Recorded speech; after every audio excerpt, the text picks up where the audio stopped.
Have you ever wondered if a single act of kindness could completely transform your life?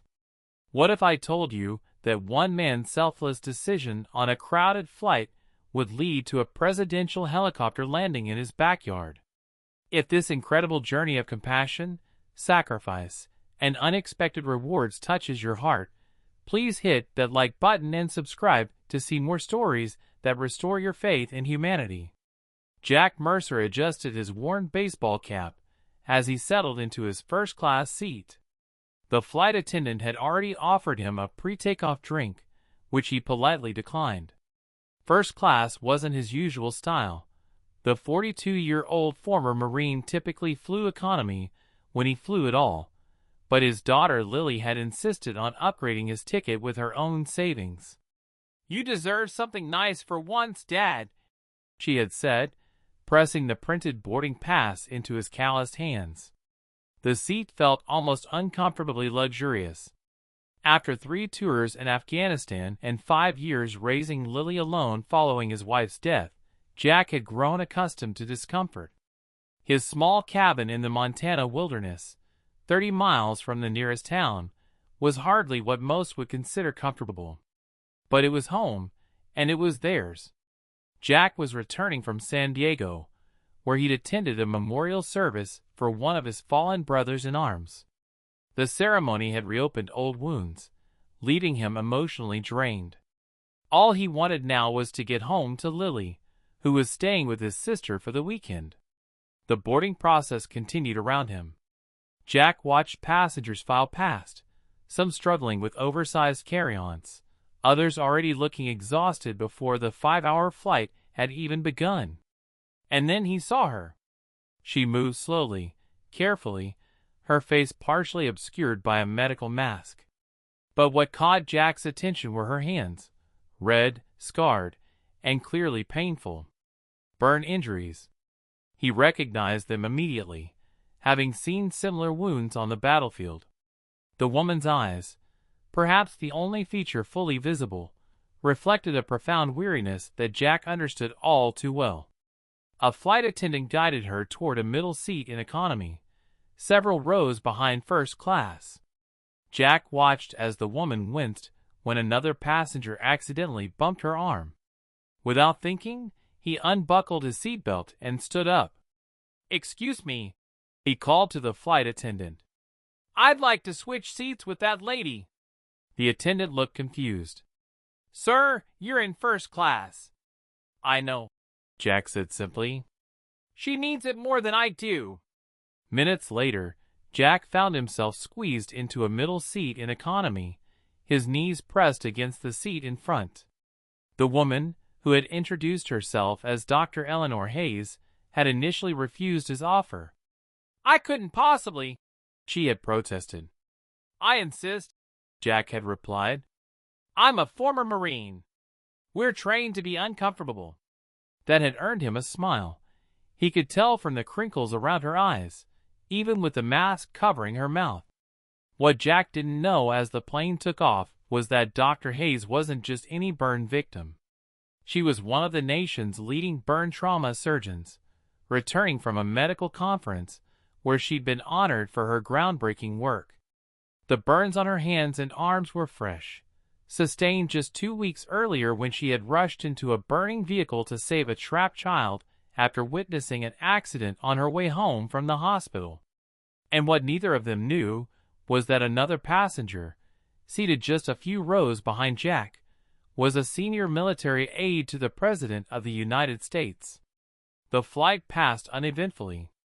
Jack dozed fitfully, his long legs cramped in the tight space.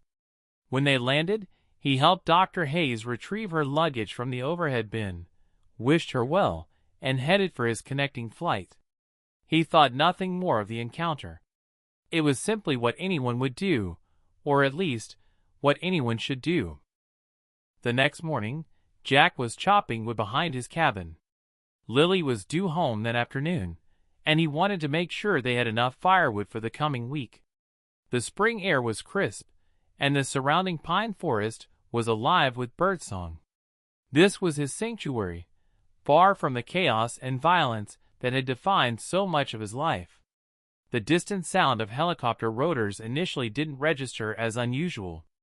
Military aircraft occasionally passed overhead, and Jack had learned to tune them out.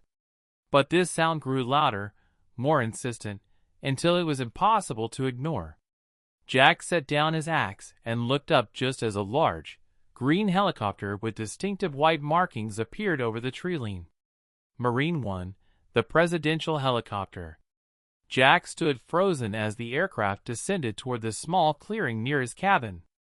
This had to be a mistake. There was nothing here but his modest home and miles of wilderness. Yet the helicopter landed with precision, its rotor stirring up a small whirlwind of pine needles and dust. The side door opened, and a man in a dark suit stepped out, followed by several uniformed Marines. Jack instinctively straightened his posture, his military training kicking in despite his confusion. "Mr. Mercer?" the suited man called over the diminishing roar of the engines. "The President would like a word with you." And then, to Jack's utter disbelief, the President of the United States emerged from the helicopter. "Staff Sergeant Mercer," the President said, extending his hand as he approached. "I've heard quite a story about you." Jack shook the offered hand automatically, his mind struggling to process what was happening. "Sir, I don't understand." The President smiled. "Yesterday, you gave up your first-class seat to a woman with burn injuries. That woman was Dr. Eleanor Hayes, who just happened to be on her way to Washington to receive the Presidential Medal of Freedom for her work with burn victims, work that became even more personal after she sustained those injuries, saving a child's life." Jack remembered the woman's eyes, tired but kind. "She needed the seat more than I did, sir. It wasn't a big deal. My aide was on that flight, Sergeant. He saw what you did. He also recognized you from your service record. 3 tours, 2 Purple Hearts, and a Bronze Star with Valor.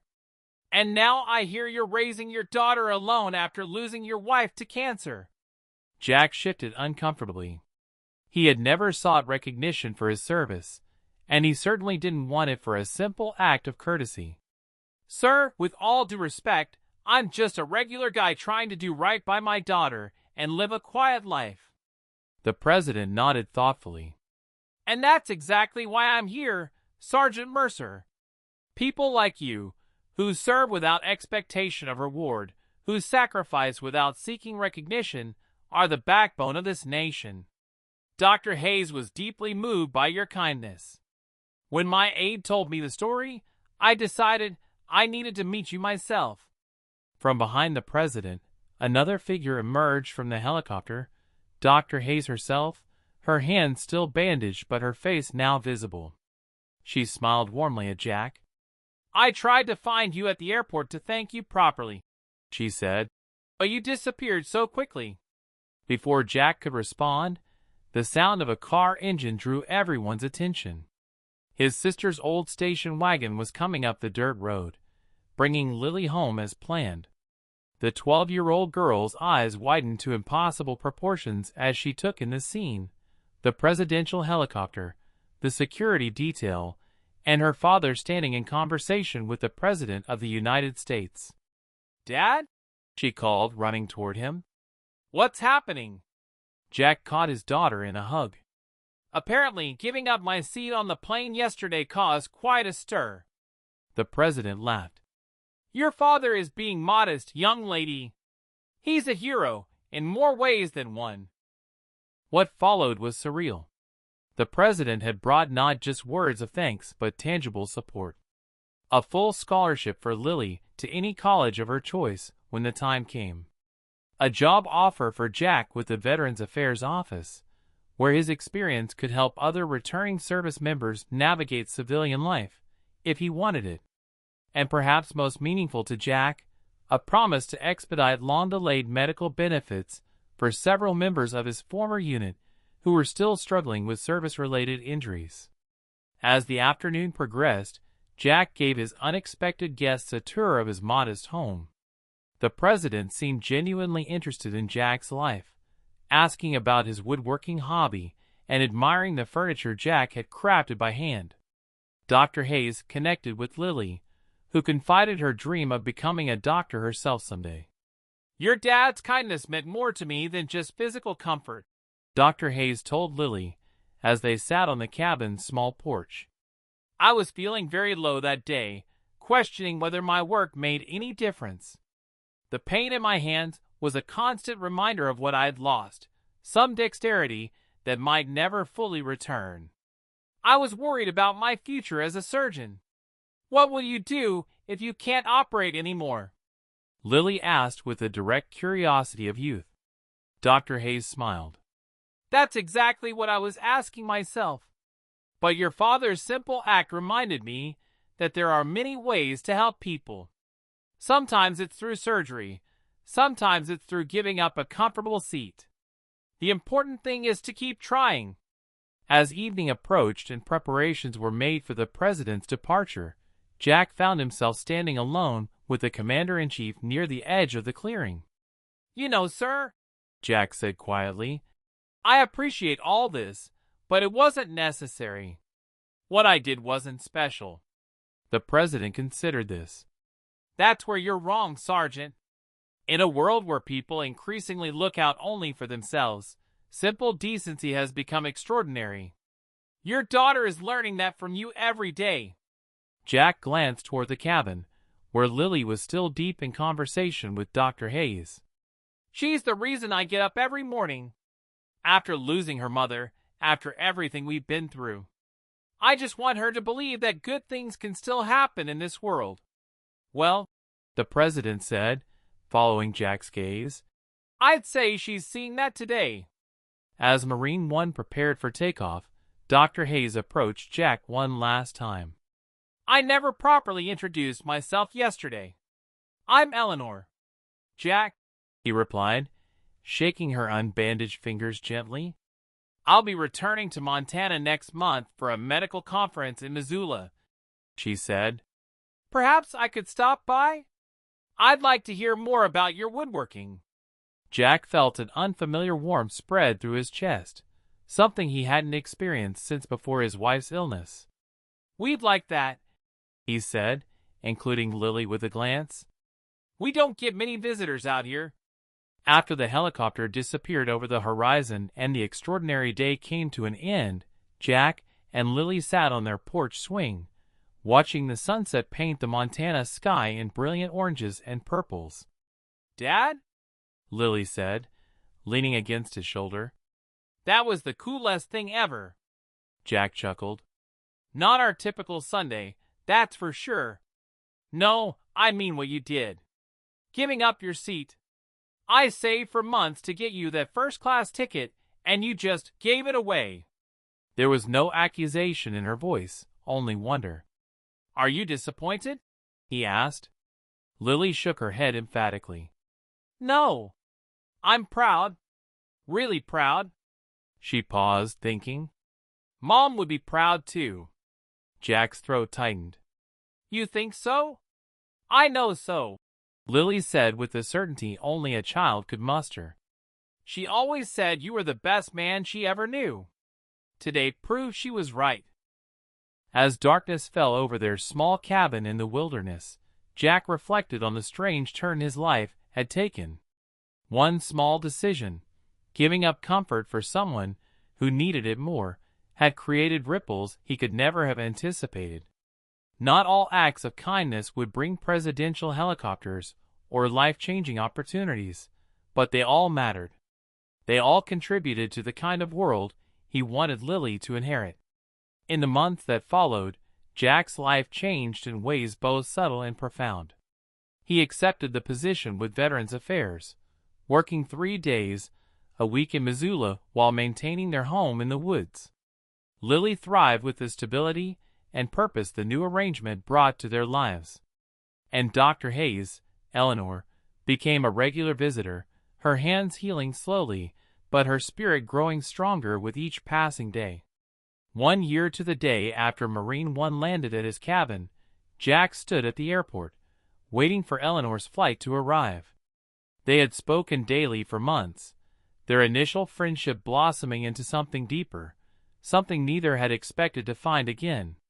As passengers began to emerge from the jetway, Jack spotted her immediately. She was no longer wearing bandages, though the scars on her hands would always remain, badges of courage that matched his own battle scars in their own way. "Welcome back," he said as she approached. Eleanor smiled, the same smile he had first glimpsed behind a medical mask on a crowded plane. "It's good to be home," she replied, and Jack understood that she wasn't talking about Montana. Sometimes, the greatest journeys begin with the smallest steps, or in Jack's case, with standing up to offer someone else a seat. In that moment of simple kindness, he had unknowingly opened the door to a new chapter in his life, proving that even in our most ordinary decisions, we have the power to create extraordinary change. If this story touched your heart, please don't forget to like this video and subscribe to our channel for more inspiring true stories that remind us of the power of human kindness.